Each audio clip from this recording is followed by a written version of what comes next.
त्राल के आरीपल बंगडार नामी इलाके की बेशतर आबादी खत इफलास से नीचे ज़िंदगी गुजार रही है। इस गांव में कई कुंबों को आज भी एक पुख्ता घर की तामीर का ख्वाब सोने नहीं देता। 10 साल से मैं इस मकान में रहता हूँ।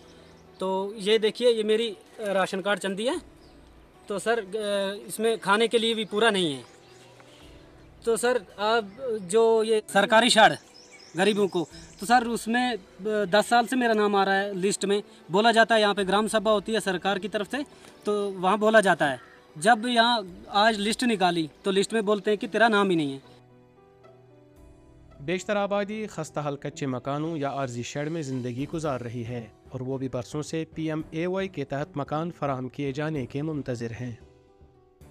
पार्टी स्कीम पर ये मकान दिए जाते हैं और कुछ भी नहीं है। ब्लॉक वाले जो है ना बीडू साहब, जो आज बीडू है ये नया आया है, इसका कोई कसूर है नहीं। लेकिन जो पहले यहाँ मुलाजिम हैं उन तमाम मुलाजमों ने 420 लगाया और जब यहाँ पहुँचते हैं तो बताते हैं हमने आपका नाम लिख लिया, आपको मकान मिल जाएगा।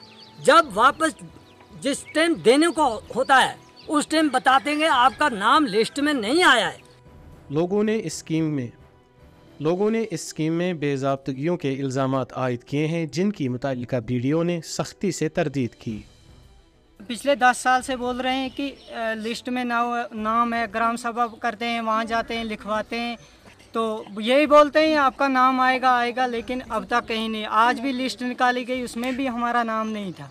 पिछले 10 साल से लिस्ट बना रहे हैं, आज तक बोल रहा कि आपका नाम है, लेकिन आज हमें बोल रहे हैं कि आपका नाम ही नहीं है। तो इन्होंने आकर जियो टैगिंग भी की, लेकिन आज बोल रहे हैं कि आपको जियो टैगिंग हुई नहीं है, कि आपका नाम इस बार नहीं है, नई लिस्ट बनाएंगे उसमें रखेंगे। खत इफलास से नीचे ज़िंदगी गुजारने वाले अफराद को आशियाना फराहम करने के लिए मरकज़ी माउनत वाली स्कीम PMAY यानी प्रधानमंत्री आवास योजना के तहत अब तक जम्मू कश्मीर में सैकड़ों घर तामीर किए जा चुके हैं। तहम वादिया कश्मीर के मुतअद्दिद इलाकों में PMAY में बेज़ाब्तगियों और अकरबा परवरी के इल्ज़ामात आयद किए जा रहे हैं। ET भारत के लिए त्राल से शब्बीर भट्ट की रिपोर्ट।